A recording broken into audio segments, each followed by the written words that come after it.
इसकी रिसर्च के अंदर गए कि आखिर क्या वजह है कि ये गोट फार्मिंग क्यों नहीं पाकिस्तान में हो रही। ये बगैर फ्लोरिंग के जो है गोट्स जो हैं लोग पालते हैं, जिसकी वजह से उनके अंदर बहुत बीमारियां आ जाती हैं। तो इसका जो हल है वो एलिवेटेड फ्लोरिंग है। एलिवेटेड फ्लोरिंग के अंदर जो मॉडल थोड़ा सा लोग चला रहे थे छोटे लेवल पे भी, वो पैलेट्स से wooden pallets, with the passage of time वो वुडन पैलेट्स जो थे वो एक तो फूल जाते थे इनके यूरिन से, किसी के कील निकल आता था जो कि जानवरों को डैमेज भी करता था।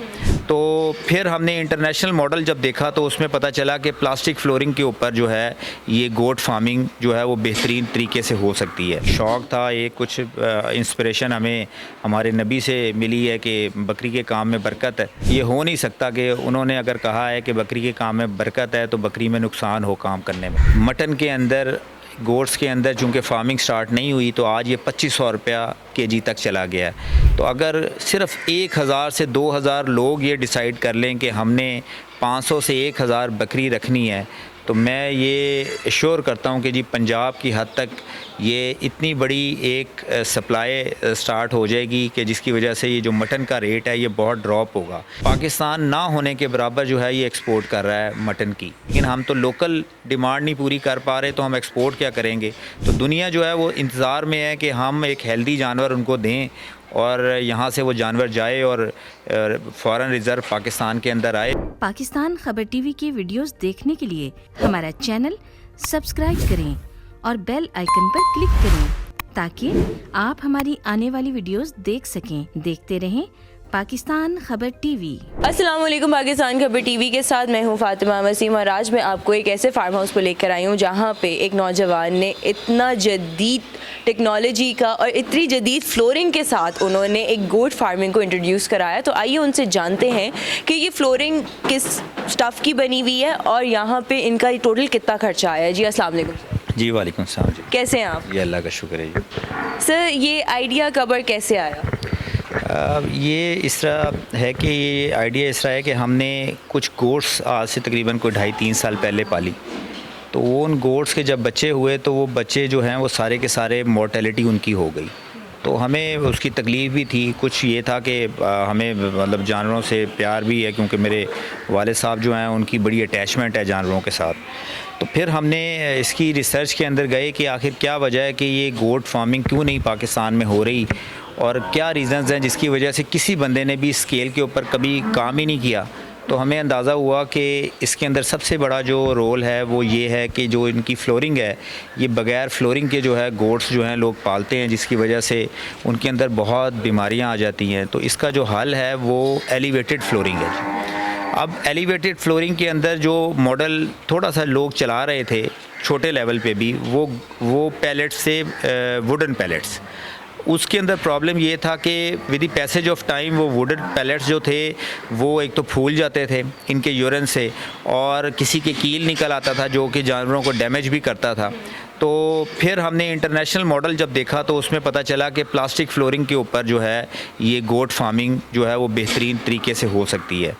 तो फिर हम गए कि ये हमें कहाँ से मिलेगी। तो एक बंदा जो था वो इंपोर्ट कर रहा था और वो पिंडी में बैठा था, तो उसने हमें प्राइस बहुत हायर साइड पे बताई।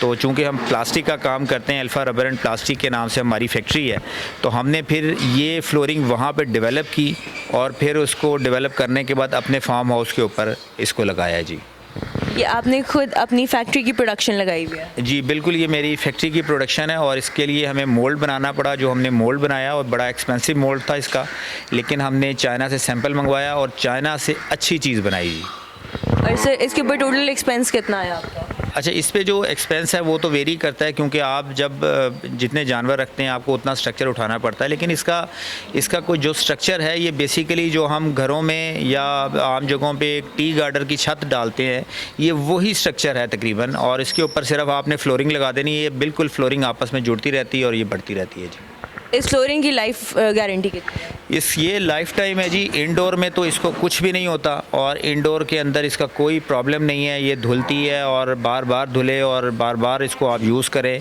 सवाए कि बहुत कोई मतलब सडन एक लोड आ जाए इसके ऊपर, हैवी लोड आ जाए जिससे ये टूट जाए। जी कितना वेट ये उठा सकते हैं? ये 200 kg इसकी बेरिंग कैपेसिटी है।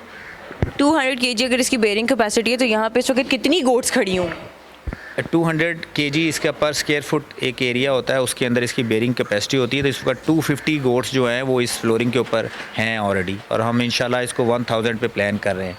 तो ये कितना एरिया टोटल आपने कवर किया हुआ है? ये तकरीबन अगर स्क्वायर फिट के अंदर जाएं तो ये तकरीबन एरिया बनता है 10,000 स्क्वायर फिट।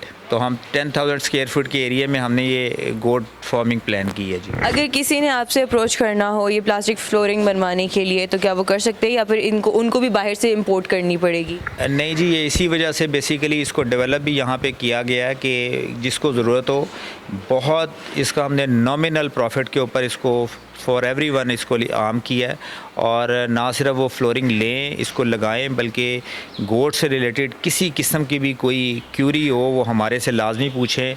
हमारे फार्म हाउस पे आना चाहें, ये एवरी टाइम फार्म हाउस खुला है, इसको आके इसके स्ट्रक्चर को देखें, इसके अंदर सारे जो प्रॉब्लमेटिक एरियाज से जो हमने एड्रेस करके ख़त्म किए हैं उनको देखें और फार्मिंग को स्टार्ट किया जाए। आपको लगता है कि पाकिस्तान में ये जितनी फार्मिंग हो उतनी कम है?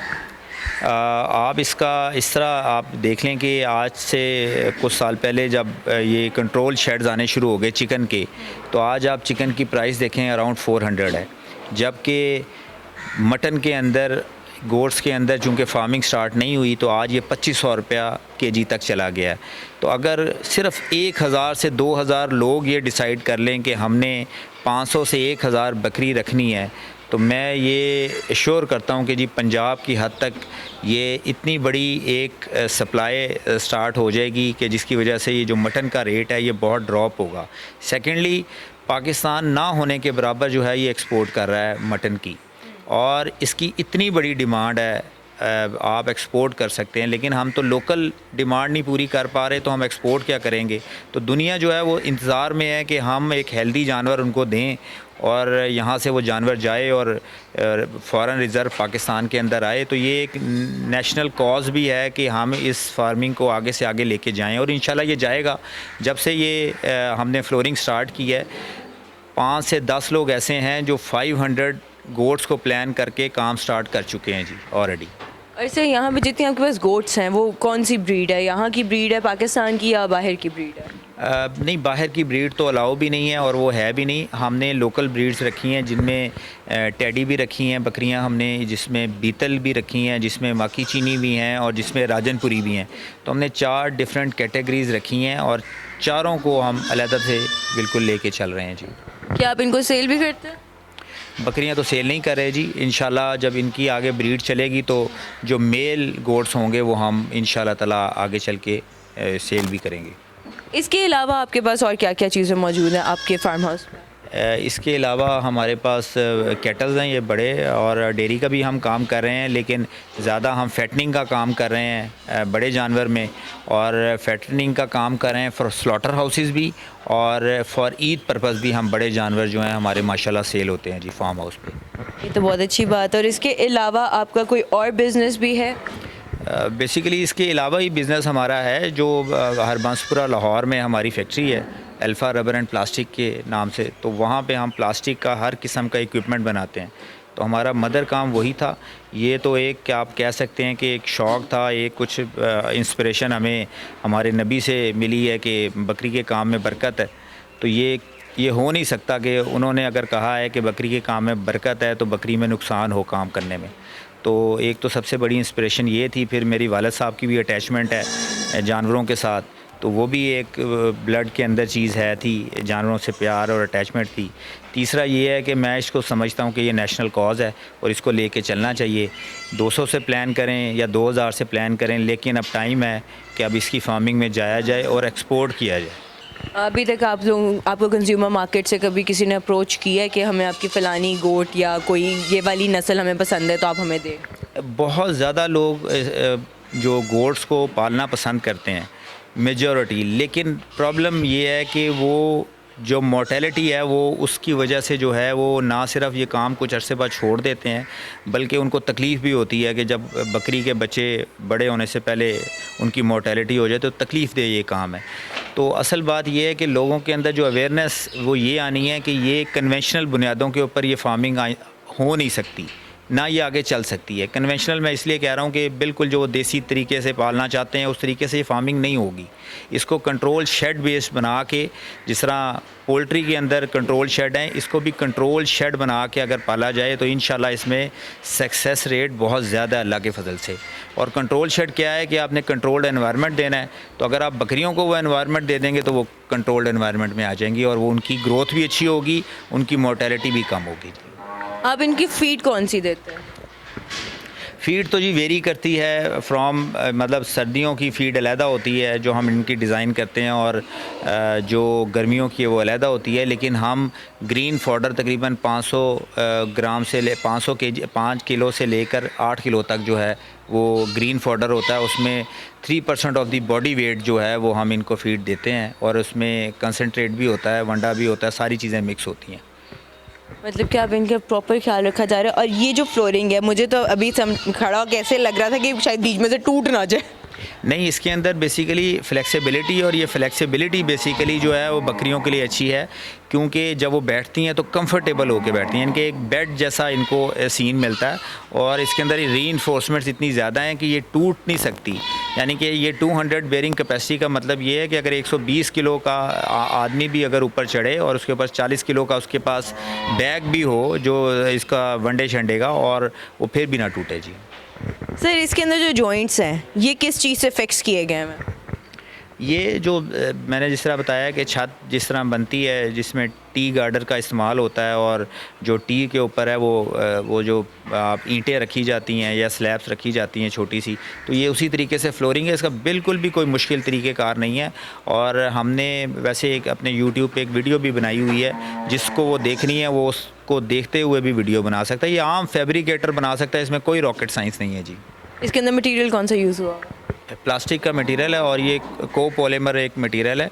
और हम चूँकि प्लास्टिक का काम समझते हैं तो हमने कुछ इसमें एडिशनल चीज़ें डाली हैं जिससे इसकी स्ट्रेंथ और ये ब्रिटल नहीं होता जल्दी जी।